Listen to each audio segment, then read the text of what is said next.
네, 안녕하십니까. 빌레필드 교회 성도 여러분, 이재훈 목사입니다. 오늘은 저희가 드디어 이사야를 시작으로 예언서에 대한 말씀들을 함께 살펴보고자 합니다. 사실 히브리어 성경의 구분에서는 이미 우리가 예언서를 다룬 거예요. 히브리어 성경에서는 여호수아부터 그 열왕기 상하까지 이 책들 또한 이제 전기 예언서로 분류를 하거든요.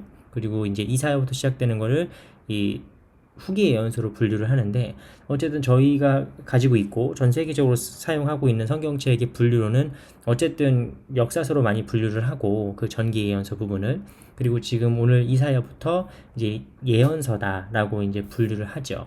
어쨌든 그 지혜문학 성문서와 이 예언서를 가로지른 이 중차대한 이 변화의 지점에, 정점에 이제 이사야가 들어가 있습니다. 이사야, 예레미야, 에스겔 이 세 책은 특히 또 뭐 대예언서로 분류를 해요. 뭐 이 사람들이 커서, 이 사람들이 대단해서라기보다는 그냥 양이 많아서 그렇죠. 예, 책의 내용이 많고 길고 내용이 많아서 그렇습니다. 간단하게 이제 우리가 앞으로 이제 후기 예언서까지 쭉 하면은 구약 성경은 끝이거든요. 물론 이게 많기 때문에 내용이 아주 많기 때문에 빨리빨리 좀 해야 되겠지만, 어쨌든 후기 예언서는 그 대예언서 3개, 아까 말씀드린 이사야, 예레미야, 에스겔 이 3권의 책을 대예언서라고 부르고, 나머지 책들을 이제 소예언서라고 하는데, 그거는 뭐 이사야, 예레미야, 에스겔이 더 훌륭하고 나머지 예언자들은 덜 훌륭해서 소, 대자, 소자 이렇게 붙인 게 아니고요. 진짜 그냥 책의 길이 때문에 그렇게 붙인 겁니다. 자, 이제 예언자 전통이라는 구약 성경에서 정말 독특한 이제 전통을 또 보게 될 거예요. 물론 우리가 이미 그 전에도 이제 지혜문학 전통이라고 해서 뭐 이스라엘도 또한 독특한 문학적인 양식이랄지 그때 그 시대적인 사조가 있었다라는 말씀 드렸지만, 예언자 전통은 정말 독특하고 특별한 전통입니다. 왜냐하면 다른 고대 근동에도 예언자들이 있었어요. 그죠? 우리가 뭐 이런 제가 왕좌의 게임은 안 봐서 모르겠는데, 어쨌든 그런 시대를 다룬 극들을 보면은 그런 뭐 신탁을 받는 사제들이 막 나오잖아요. 그 사람들이 막 신탁을 받아가지고 뭐 전쟁에서 승리할 것이다, 아니다, 뭐 이런 얘기를 막 해주고, 뭐 그런 예언자적인 전통들은 어느 시대에나 있었죠. 그죠?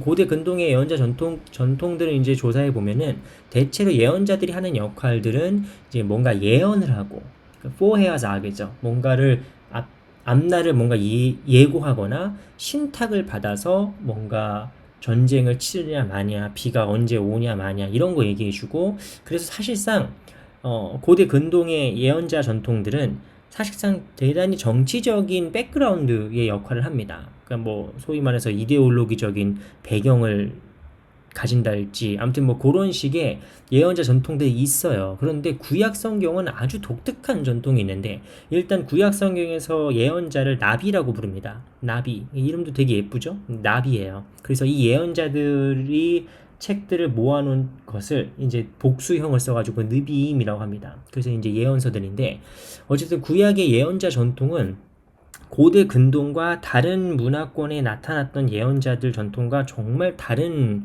그런 특징들을 보여줍니다. 그 특징 중에 가장 대표적인 것은 무엇이냐면 왕권에 대한 견제와 비판이에요. 그 왕권에 대한 고발이고, 그리고 하나님의 심판을 주로 다룹니다.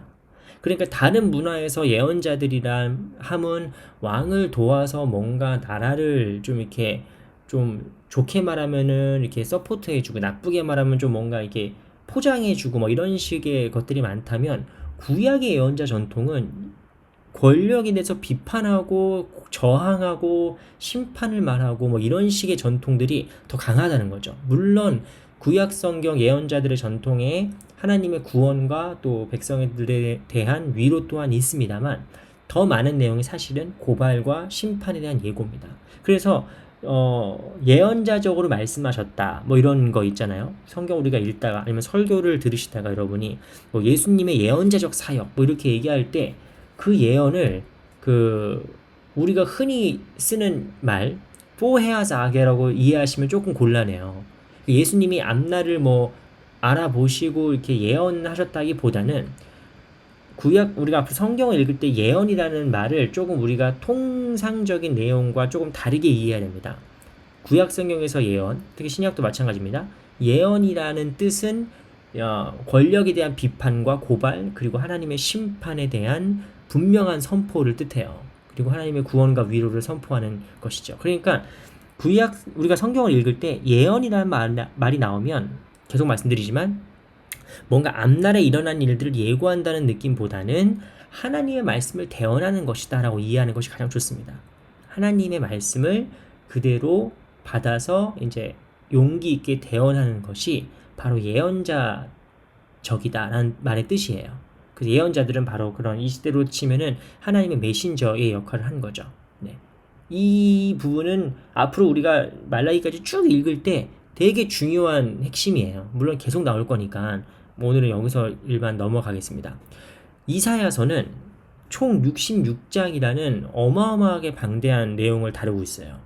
물론 뒤에 가면 예레미야는 더 길어요. 물론 예레미야는 장수는 이사야보다 적지만 그 본문의 길이는 예레미야가 훨씬 길거든요. 어쨌든 이사야도 만만찮게 깁니다. 성경에서 되게 만만찮게 긴 책이고 이 이사야의 짜임새는 이렇게 쭉 이어지는데 요거는 제가 미리 말씀을 드리는 것은 제가 성서학자는 아니지만 성서학자라서 성서학자들은 이제 이 저자가 누구고 뭐 이런 걸 많이 싸우거든요. 그래서 그 논쟁을 하거든요. 근데 저는 뭐 그건 아니지만 대다수의 성경학자들이 동의하고 있는 부분을 먼저 말씀드리고 시작합니다. 뭐냐면 이사야는 한 사람이 이렇게 쭉 쓴 책이라기보다는 이제 익명의 이사야들이 있어요. 그 중에 이제 그래서 보통 많은 학자들이 이제 동의하고 있는 부분은 제1 이사야가 있고 제2 이사야가 있다라는 부분에 대부분의 학자들이 동의하고 있어요.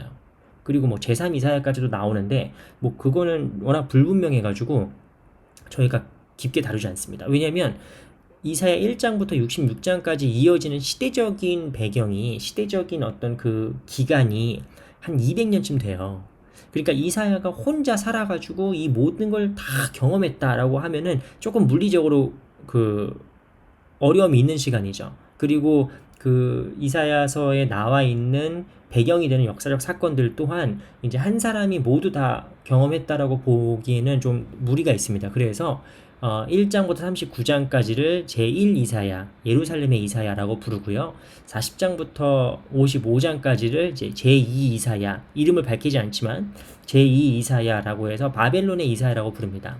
그리고 제3 이사야에 대한 부분은 조금 논쟁이 있어요. 이건 시기가 워낙 불분명해서. 그런데 어쨌든 바벨론 포로기 이후일지이던지 아니면 그 무렵이라고 보통 봅니다. 뭐 이거는 되게 중요한 내용은 아니에요. 그런데 앞으로 우리가 이제 이사야서를 개론을 쭉 할 때 알고 계시면은 앞으로 이사야서를 읽으시거나 뭐 그럴 때 되게 좀 도움이 될 수 있는 개관입니다. 그래서 근데 왜 자기 이름을 안 쓰고 왜 이사야 이름을 계속 따라서 썼죠? 라고 보실 수 있지만 고대에는 그런 게 되게 빈번했던 일이었대요. 왜냐하면 이사야라는 권위 있는 예언자의 이름을 받아서 그 예언자의 이름으로 이제 예언을 한 거로 보는 거죠. 그래서 실제로 그 40장 이후부터 이사야가 1인칭으로 등장하지 않습니다. 나는 뭐 내가 하나님의 말씀을 받았다 뭐 이런 식으로 개인적인 이야기는 잘 등장하지 않아요. 왜냐하면 누군지 모르지만 우리는 제2 이사야와 뭐 제3 이사야 같은 사람들은 이사야 예언자의 그 전통에서 서서 예언을 계속한 거죠. 그래서 이사야가 뭐 저자가 뭐 2명이든 3명이든 간에 어쨌든 이사야서 전체에 들어가 있는 메시지가 똑같아요. 그것은 뭐냐면 시온에 대한 하나님의 계획과 사랑 그리고 하나님의 언약이 계속 이어지고 있다라는 주제가 계속 반복되기 때문입니다. 그래서 우리가 이 책을 이사야라는 책으로 우리에게 내려오는 그 말씀 그대로 우리가 받고 믿는 거죠. 물론 조금 더 보수적이신 분들은 이게 이사야 한 사람이 다 썼다고 다 이미 예언한 거라고 보지만 뭐 그렇게 보시는 학자들도 있고 목사님들도 많이 계시지만 뭐 제가 볼 땐 큰 차이는 없습니다. 뭐 그런 논쟁들이야 항상 있는 거고 어쨌든 이건 그냥 알아두면 좋은 얘기라서 그냥 한번 미리 말씀을 드립니다. 이사야서를 이게 워낙에 방대한 내용이에요. 그리고 아까도 말씀드렸지만 거의 200년에 가까운 정말 이 격변기, 이스라엘의 격변기에서 있었던 그 예언들이기 때문에 읽다 보면 좀 어렵고 사실 좀 그렇거든요. 그런데 우리가 이사야서를 읽을 때 되게 많이 도움이 되는 것 중에 하나는 뭐냐면 일단 신약 성경에서 가장 많이 인용된 책이 바로 이사야입니다. 신약 성경에서 뭐 되게 다양한 말씀들이 구약의 말씀들이 인용이 되잖아요. 그래서 구약과 신약은 절대로 떨어질 수 없는 책인데 어쨌든 그럼에도 불구하고 가장 많이 인용된 책, 예수님을 가장 잘 설명할 수 있는 책이 바로 이사야다라고 할 수 있는 거죠. 그래서 어떤 학자들 같은 경우는 이사야가 구약의 복음서다라고 할 정도로 뭔가 메시아에 대한 예언, 희망에 대한 예언, 그리고 가장 독특한 그 관점인데 그 메시아가 우리를 구원할 메시아가 고난받는 종이다. 우리 대신 채찍을 맞고 비웃음을 당하고 뭐 이런 고난받는 종에 대한 노래, 그리고 다시 그가 돌아오고 승리의 왕이 된다는 이런 예언들과 그런 묘사들은 이건 그리스도인들에게 너무 명백하거든요. 이 예수 그리스도를 상징하고 드러내는 것에 대한 아주 명백한 말씀이란 말이죠. 그래서 신약에서 제일 많이 인용이 돼요. 이사야서가. 그래서 아마 여러분들이 이사야서를 읽으시면서 예수님이 떠오르실 거예요. 틀리지 않습니다. 옳은 생각이고요. 옳은 관점이고. 그래서 이사야서를 읽으실 때 예수님을 찾는 숨은 예수 찾기 뭐 이런 관점으로 말씀을 읽으셔도 유익할 거라고 생각을 합니다. 자, 그래서 오늘 이사야서가 66장이나 되는 엄청나게 방대한 말씀이고, 그리고 워낙에 이게 이사야서가 중요한 테마들이 많아서 다루자면 이것도 진짜 한도 끝도 없어요. 그런데 어쨌든 우리는 이 긴 이사야서의 이야기를, 이게 말씀드렸지만 이스라엘의 격변기들이거든요. 그 200년이라는 시간이. 그래서 이 이스라엘 격변기에서 있었던 어떤 그런 역사적인 백그라운드를 그냥 아는 것으로 넘어가겠습니다. 그렇게 이걸 알고 말씀을 읽으시면은 더 큰 도움이 되실 거예요. 이게 왜냐면 막 애굽에 대한 심판, 뭐 어디 심판 뭐 계속 나오는데 이걸 그냥 이 역사적인 배경을 모르고 말씀을 읽다 보면은 하나님은 왜 이렇게 화가 나셨을까? 하나님은 왜 이렇게 이스라엘 백성들이 뭘 그렇게 잘못했다고, 유대 백성들이 뭘 그렇게 잘못했다고 하나님이 이렇게 화를 내시고 막 저주를 쏟아부으실까, 뭐 이런 생각이 든단 말이죠. 그런데 이런 역사적인 백그라운드 조금만 알고 말씀을 읽으시면은 좀 더 도움이 되실 거라고 생각해서 오늘 이 시간에는 개론 시간에 그런 백그라운드를 좀 말씀드리겠습니다. 일단 1장부터 39장에 나오는 예루살렘의 이사야 이야기를 좀 드릴게요. 예루살렘의 이사야, 제1 이사야가 그의 사역을 시작할 때가 바로 우시야 왕이 죽은 다음입니다. 근데 우시야 왕이 어떤 사람이냐? 남유다 왕국의 최고의 절정기예요. 국력이. 남유다라는 제국은 사실 북이스라엘에 비해서 좀 작았거든요. 당연하죠. 여기는 지파가 10명이고 10지파고 북이스라엘은, 남유다는 지파가 두 개밖에 안 되는데, 그러니까 뭐 이게 힘이 차이가 나잖아요. 그래서 남유다가 원래 좀 찌그러져 있어요, 사실. 그런데 우시야 왕 때에 그 남유다의 국력이 가장 최절정기를 맞게 됩니다. 그래서 힘이 세지고 국제적으로도 지위가 되게 많이 올라가죠. 여기까지 되면 참 좋겠는데 우시야 왕이 문제는 교만해진다는 겁니다. 근데 우시야 왕만 교만해진다는 게 아니라 그때 사회적인 분위기 자체가 다 교만해지고 어떤 그런 사치와 향락과 또 그런 빈익빈 부익부랄지 그런 사회적인 불이한 구조와 제도들이 이렇게 고착화된다는 게 문제예요. 우시야 왕의 교만은 무엇으로 나타나냐면은 원래 이제 제사장들만 할 수 있는 제단 분향을 자기가 해버려요. 그러니까 이게 우리가 볼 때는 이게 뭐가 그렇게 큰 죄냐라고 싶겠지만, 마치 사울이 뭐 사무엘이 아직 오지 않았는데 제사를 혼자 드리다가 하나님께 벌 받아서 버림받잖아요. 뭐 그런 것처럼, 아니 그게 뭐 잘못이라고 제단의 분향을 자기가 실시한다고 문제가 돼? 뭐 이렇게 보실 수도 있어요. 그런데 정치적으로 보자면, 오늘 우리가 좀 이해하기 쉽게 말하자면, 뭐 대통령이 뭐 자기가 재판도 하고 자기가 법도 세우고 자기가 뭐 이렇게 한다면 그건 이제 더 이상 대통령이 아니죠. 우리가 독재자로 부르지 않습니까? 독재를 시작하는 거죠. 그러니까 우시야 왕의 문제는 뭐냐면은 가장 국력이 최절정에 다다랐을 때 독재를 시작한 겁니다. 그래서 하나님의 자리에까지, 제사장이 하나님께 예배드리는 그 자리에까지 자기가 이제 멋대로 이렇게 교만하게 행동을 한 거예요. 그래서 결국에는 하나님께 벌을 받아서 문둥병을 앓게 되고 시름시름 앓다가 이제 문둥병으로 죽게 되는 거죠. 그러니까 이사야 6장에서 부름받은 그 시점이 바로 우시아가 죽은 때입니다. 우시아가 죽은데 문제는 뭐 원래 모든 나라의 그 역사가 비슷하지만 독일도 마찬가지지만 어쨌든 그 강력한 정치적인 지도자가 죽으면은 그 다음에 수습이 조금 어려워지는 게 되게 많잖아요. 우리나라도 세종대왕 돌아가시고 나서 문종 일찍 돌아가시고 나서 이제 막 난리 나잖아요. 그러니까 남유다 왕국에서 우시아가 죽고 나니까 이제 원래 근동 메소포타미아 일대에서 아시리아 제국이 막 부상하고 있었어요. 그 아시리아 제국이 부상하면서 아시리아 제국은 또 손꼽히는 인류 역사에서 손꼽히는 잔인한 민족이거든요. 그래서 막 주변에 있는 약소 국가들을 막 죽이고 학살하고 엄청나게 잔인하게 이렇게 하고 있을 때 이 아수르 제국의 편에 붙어서 같이 이제 막 어떻게 잘 보이려고 하는 동맹국들이 있었단 말이에요. 그 아시리아 제국과 동맹국들이 이렇게 막 연합을 해가지고 주변에 이 고대 근동 일대의 나라들을 막 침공하고 막 그랬었단 말입니다. 그래서 그 결과 실제로 북이스라엘이 멸망해 버려요. 그러니까 이사야가 활동할 시점은 지금 세계 정세가 바뀌고 있는 거죠. 국가적인 정세가 바뀌고 있어요. 큰 흐름이 바뀌고 있는데 남유다는 여전히 그런 권력과 교만과 성공에 취해 있는 거예요. 그러다가 자기의 형제인 북이스라엘이 멸망해 버립니다. 그래서 남유다가 아시리아의 결국에 속국이 되어버리고 문제는 뭐냐면 이 아시리아에게 충성을 보여줘야 되잖아요. 우리가 당신들의 아주 신실한 신하국입니다. 그래서 이제 그걸 보여주기 위해서 그 왕의 이름을 제가 안 썼네요. 왕 이름을 까먹었는데 어쨌든 그 우시아 다음 왕이 예루살렘의 성전의 모양을 아시리아 신전 모양으로 바꿔버립니다. 그래서 이제 남유다 왕국이 우시아 왕 때 우리가 제일 잘 나가 우리가 제일 잘났어 하다가 이제 아시리아가 큰 걸 보고 어이 무서워해서 이번에는 아시리아의 품에 쏙 들어가 버려요. 그래서 아시리아가 우리를 구해주니까 우리를 보살펴주니까 지금 이 일대의 최강대국이 우리의 뭐 큰 형님이시니까 라고 해서 또 방만해져 버리는 거예요. 그러니까 이사야는 이런 국제적인 정세에서 이 남유다 왕국이 전혀 정신 차리지 못하고 이게 뭐 정치든 사회든 경제든 막 정신 차리지 못하고 그냥 이 상태로 머물러 있는 것에 저항합니다.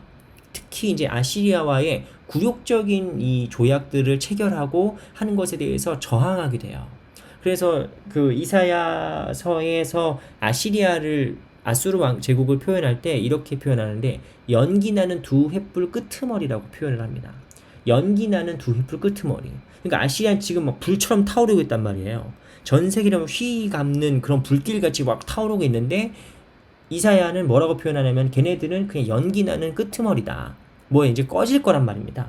이제 꺼질 거고 저런 나라는 이제 우리가 이렇게 좀 지혜롭게 외교를 맺어야지 그냥 뭐 하나님이고 뭐고 다 내팽개치고 그냥 아수르 제국만 막 따라가는 이런 형국이 되면 안 된다라고 이사야가 강력하게 비판하는 거죠. 그리고 실제로 아수르는 그렇게 오래 가지 않습니다. 아수르 제국은 되게 짧게 끝나요. 왜냐면 너무 말도 안 되게 잔인하게 이렇게 통치를 했단 말이죠. 어쨌든 그래서 이사야가 우리에게 메시아가 올 것이라고 메시아가 등장할 것이라고 이미 7장에서 언급을 해요. 그리고 그 메시아의 이름이 뭐냐면은 임마누엘이죠. 우리와 함께 하시는 하나님이다. 우리 가운데 계신 하나님. 그분이 바로 메시아인 거예요. 이 이름을 누가 받습니까? 바로 우리 주 예수 그리스도가 받죠. 예수 그리스도가 태어나실 때 천사가 이렇게 얘기하는 거죠. 아들을 낳으리니 그 이름을 임마누엘이라 하라. 그러니까 어쨌든 이게 이미 이사야 때부터 예언됐던 이야기인데 바로 무엇입니까? 세상에 있는 강대국들이 아무리 이렇게 막 대단해 보이고 그들이 우리를 막 다 죽일 수 있을 것처럼 보이고 우리들의 구원이 그 사람들한테 달려 있는 것처럼 보이지만 아니다. 우리의 구원이 누구한테 있다? 우리 안에 계신 우리 속에 계신 우리와 함께 하시는 바로 그 하나님, 임마누엘이신 그 하나님께 있다라고 이사야가 그 선포하고 그 남유다에 대해서 비판하고 그 지적을 하는 거죠. 그래서 이제 히스기야라는 왕이 선한 왕이 이제 등극을 했는데 히스기야는 훌륭한 왕이죠. 훌륭합니다. 그리고 마지막에 이제 이사야 마지막에 보면은 히스기야와 함께 이제 그 실로암 연못을 파는 장면이 나와요. 그러니까 이사야 1장부터 쭉 좀 전혀 다른 이야기가 또 등장하거든요. 그래서 어쨌든 히스기야 이야기는 뭐 좋은 얘기도 많이 기록돼 있는데 히스기야의 정치적인 행보에서 또 이사야가 비판하는 게 있습니다. 그것은 무엇이냐면 히스기야는 아시리아가 이게 영 패권 국가로서 이게 너무 어정쩡하고 이게 왔다 갔다 하고 걔네들이 원칙이 없으니까 아시리아를 조금 반대하면서 이스라엘의 영원한 그 뭐랄까요 필요악 같은 존재죠. 바로 이집트를 다시 눈을 돌리게 되는 겁니다. 이집트 또 큰 형님이 또 저기 계시니까. 그래서 이집트와 아시리아라는 그 사이에서 히스기야는 친 이집트 정책으로 돌아가게 돼요. 그러다 결국에는 아시리아 군대가 쳐들어오는 거거든요. 그 쳐들어올 때 이제 히스기야가 막 눈물로 기도하고 하다가 이제 굴을 파서 실로암 연못까지 파고 하는 거예요. 근데 그런 얘기가 나오는데 어쨌든 히스기야의 친 이집트 정책에도 이사야는 반대하는 거죠. 이사야가 얘기하는 건 뭐냐면 이집트가 신이 아닙니다. 이집트가 하나님이 아닙니다. 라고 막 목소리 높여서 강도 높게 아수르 제국도 비판하고 이집트도 비판하고 이스라엘 남유다 그 원칙 없이 막 이렇게 왔다 갔다 하는 남유다 제국에 대해서도 이사야가 비판을 하는 거죠. 그래서 이 비판을 보면은 이제 뭐랄까 좀 더 현실적이신 분들은 이런 이사야의 비판을 예언자들의 비판을 보면서 아니 뭐 대책도 없이 그럼 지금 국제 정세가 이렇게 흘러가는데 대책도 없이 뭐 하나님만 믿으라는 거냐 뭐 이렇게 얘기하실 수 있어요. 그런데 그건 좀 더 또 복잡한 이야기고요. 어쨌든 우리가 그런 예언자적인 마인드에 대해서 현실적이지 않은 건 아닙니다. 단순히 이상적으로 뭐 하나님만 바라봐야 됩니다라고 강조하는 것들은 아니고요. 그럼에도 불구하고 그 이스라엘이 유다 민족들이 자신의 정체성과 신앙적인 정체성까지도 버려가면서 강대국의 눈치나 졸졸 보고 그냥 비위를 맞추려고 막 성전도 허물어 버리고 막 이런 모습을 보이는 거에 대해서 강도 있게 비판하고 있는 거죠. 왜냐하면 이사야 예언자들이 볼 때 그러한 이제 남유다의 행태는 이제 하나님을 결국 팔아먹는 행태인 거거든요. 그래서 결국에는 이사야서 1장부터 39장에 나오는 그 이사야의 강도 높은 비판과 지적과 고발의 내용들은 결국에는 이스라엘을 향하신 하나님의 분노예요. 하나님의 분노고 하나님의 슬픔입니다. 그래서 뭐 1장에서도 보면은 내가 자식을 양육하였거늘 그들이 나를 거역하였도다 뭐 이러면서 하나님께서 이스라엘에게 느끼는 배신감 그런 분노 이런 것들을 이사야가 고스란히 느끼는 거거든요. 그래서 이사야가 철없이 현실성 없이 그냥 오직 하나님만 믿읍시다 뭐 이렇게 뭐 프로파간다 이렇게 사람들을 선동하는 사람이 아니라 하나님의 마음으로 남유다 백성들에게 호소하고 지적하고 이렇게 하는 거죠. 그런 예언의 활동들을 했던 사람이 바로 예루살렘의 이사야입니다. 자, 이게 이제 이사야 초반 그 제1 이사야라고 하는 그 초반의 내용이고요. 이제 두 번째로는 이제 제2 이사야와 제3 이사야 이렇게 나눠지는데 제3 이사야는 워낙에 논란들이 많기 때문에 그냥 제2 이사야로 해서 바벨론의 이사야라고 불립니다. 이 40장부터의 내용은 그 1장부터 39장까지의 내용과 전혀 달라요. 어조 자체가 다릅니다. 왜냐하면 그 예루살렘의 이사야가 활동했을 당시만 해도 그 우시야 왕 사후에 이루어지는 고대 근동의 아주 복잡한 그런 정세와 그런 국제적인 긴장 관계에 놓였을 때 이제 활동을 했던 거거든요. 예루살렘의 이사야는. 그런데 40장부터는 갑자기 이제 좀 뭐 희망적인 얘기도 나오고 막 위로하는 이야기도 나오는데 왜냐하면 이 시대적인 배경은 이미 아수르도 진 거예요. 아수르도 저버린 태양이 돼버린 겁니다. 왜냐? 바벨론 등장했어요. 신바벨로니아 제국이 등장해서 이 바벨론이 결국에는 남유다까지 멸망시켜버리지 않습니까? 멸망을 시켜버리고 이제 막 사람들을 끌고 가고 막 이런 장면들이 이제 바벨론에 나오는 거죠. 그리고 결국에는 하나님의 성전 또한 무너져버리는 예스겔에서 되게 중요한 테마인데 어쨌든 바벨론 제국이 급부상하면서 아수르 제국과 뭐 이집트와 뭐 다 막 무너져 버리는 거예요. 그리고 남유다는 결국은 나라가 망했고 하나님의 성전도 무너지고 백성들도 막 잡혀가고 끌려가고 포로가 돼버리고 뭐 그런 상황인 겁니다. 그래서 남유다 백성들은 어떤 생각을 했을까요? 아, 우리의 죄 때문에 우리가 이렇게 벌을 받았다라고 생각할까요? 사실 사람이 그렇지 않습니다. 그렇지 않습니까? 아무리 내가 죄를 졌다고 서니, 내가 아무리 죄를 졌다고 이렇게까지 벌을 받아야 되나? 아니, 나라가 망하고 막 성전 무너지고 우리 가족은 죽고 막, 아니, 이런 벌까지 받아야 되나? 그리고 그 벌을 주는 주체가 바벨론 제국이고 하나님을 알지도 못하는 이방 민족들인데, 그 민족들이 하나님의 백성들 이렇게 죽이는데 하나님은 뭐 하고 계신가? 라는 고민이 들지 않겠습니까? 그런 의문에서 힘들어하지 않겠습니까? 그리고 그 드라마 하우스 오브 카드에도 나오는 대사인데, 의미가 있는 고통이 있죠. 어떤 고통을 겪을 때 내가 성장하거나 더 발전하거나 뭐 그런 고통들이 있죠. 그런데 사람이 제일 힘든 고통이 뭐겠습니까? 의미가 없는 고통이에요. 포로들의 고통이 그렇습니다. 뭐 열심히 일한다고 돈을 법니까? 뭐 열심히 일한다고 뭐가 나아집니까? 아무것도, 그냥 죽을 때까지 일해야 되는 거예요. 그러니까 그런 무의미한 고통과 이런 고통의 과중함, 그리고 계속 이어지는 하나님의 침묵에서 포로로 잡혀간 유다 백성들이 얼마나 절망했겠어요. 그때 제2 이사야의 활동이 시작되는 겁니다. 그러니까 제2 이사야는 바로 이러한 철저한 절망과 고통의 현실을 시작하는 거예요. 예루살렘의 이사야가 교만함과 방만함과 뭐 타락과 이런 것을 시작했다면은, 바벨론의 이사야는 철저한 절망과 부정을 딛고 시작하는 겁니다. 그래서 위로가 있어요. 그래서 여기에는 이제 희망을 계속 강조하게 되는 겁니다. 바벨론의 이사야 이 40장부터 66장까지 가장 중요한 테마는 뭐냐면은, 너희들의 생각보다 하나님의 생각이 더 높다. 그러니까 하나님의 더 알 수 없는 계획하심이 있다. 그러니까 믿으라는 거예요. 그러니까 더 희망을 놓지 말라는 겁니다. 그리고 바벨론의 이사야의 부분, 40장에서 66장까지의 부분이 되게 독특한 지점들이 많은데, 이를테면 하나님을 이제 해산하는 여인으로 묘사하는 장면들이 나옵니다. 이건 이제 여성주의 신학하는 분들에게 되게 가장 많이 인용되는 말씀들 중에 하나인데, 우리는 보통 하나님이 나는 남자다 여자다 말한 적이 없잖아요. 예수님이 아버지라고 부를 뿐이지. 그게 이제 우리가 생각하는 성별이 아니지 않습니까? 그럼에도 불구하고 뭐 이런 소위 말해서 가부장적인 이런 문화권에서 하나님을 어떤 수염 길게 난 어떤 그런 왕 같은 남성적인 왕으로 우리가 생각할 때가 되게 많지 않습니까? 그 실제로 성경에서도 그런 뭐 군주적인 하나님, 왕 같은 하나님, 이런 남성적인 면들이 많이 묘사되는 게 사실입니다. 그런데 이 이사야 40장부터 66장까지의 하나님은 약간 여성스러운 하나님이 나와요.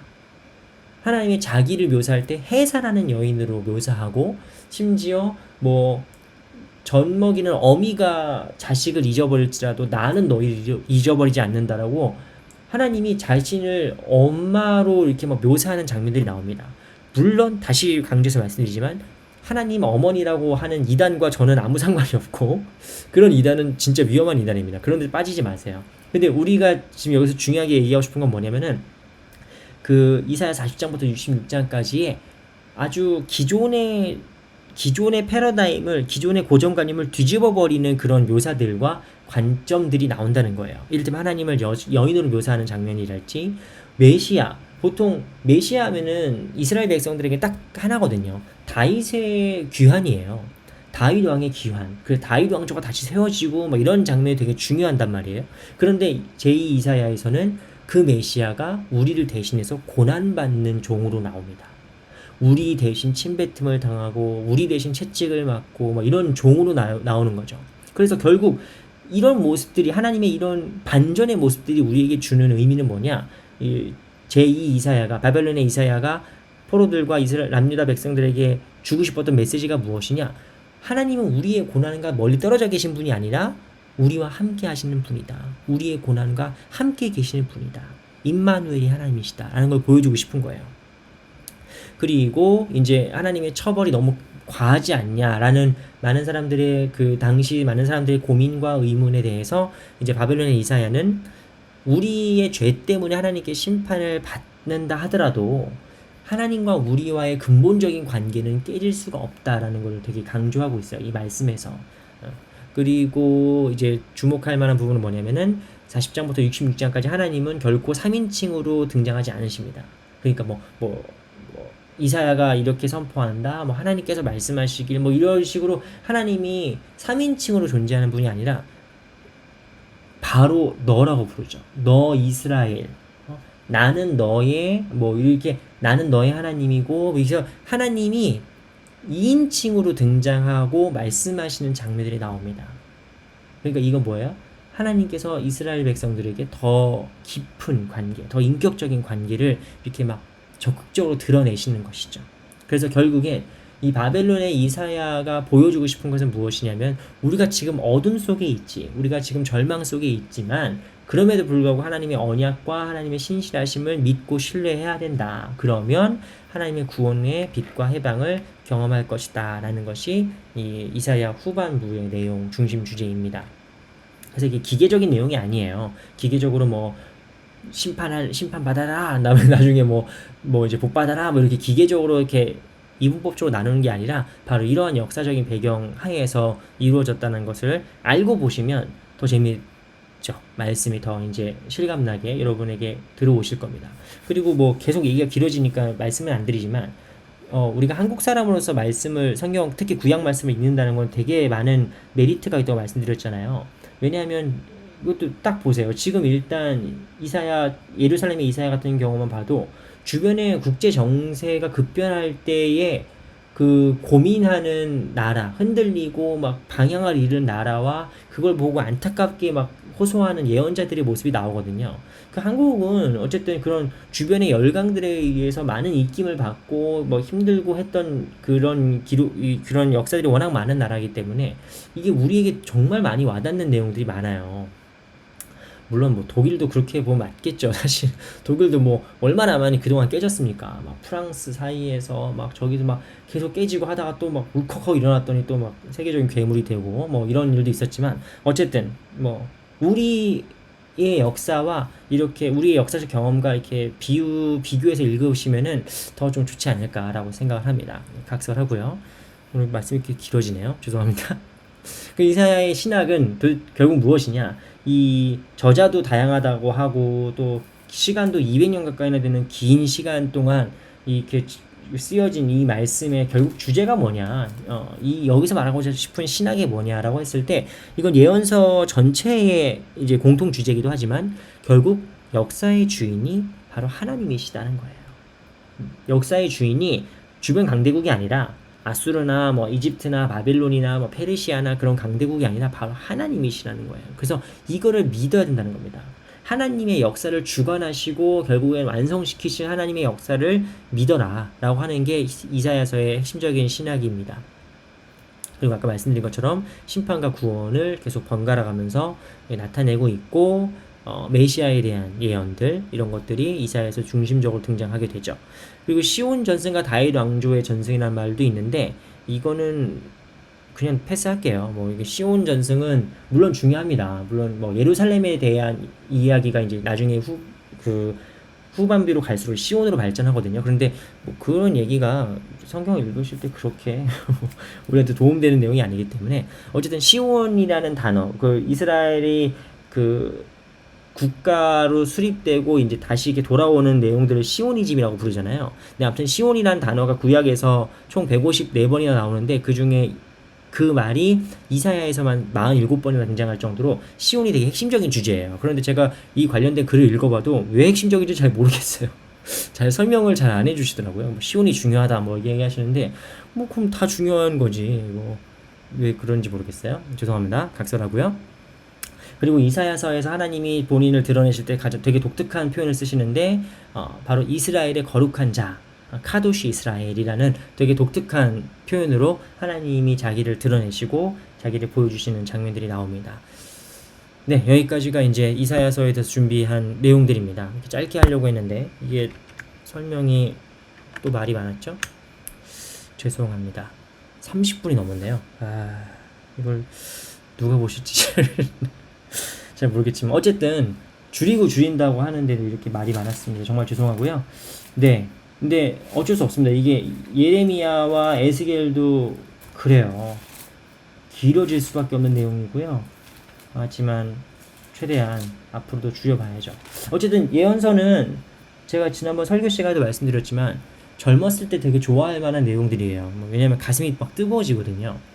예언서는 그런 부조리한 시대 이 부정의에 대해서 막 울분을 토하고 가슴 아파하고 막 이런 것들이 막 절절하게 들어가 있는 책들이라서 어, 읽으시면 좋겠고 계속 막 누구 벌 받고 막 이런 얘기만 나오면 한번 소리내서 읽어보시는 것도 좋아요. 음송 추천합니다. 음송. 저는 옛날 예레미야 음송에서 되게 많이 은혜 받았거든요. 근데 그건 다음 시간에 제가 말씀드리고 어쨌든 지금 35분이 넘어가는데도 계속 얘기하고 정말 죄송하지만 어쨌든 예언서가 이제 시작됐습니다. 예언서는 정말 다룰 내용들이 많습니다. 그래서 최대한 줄일 거고요.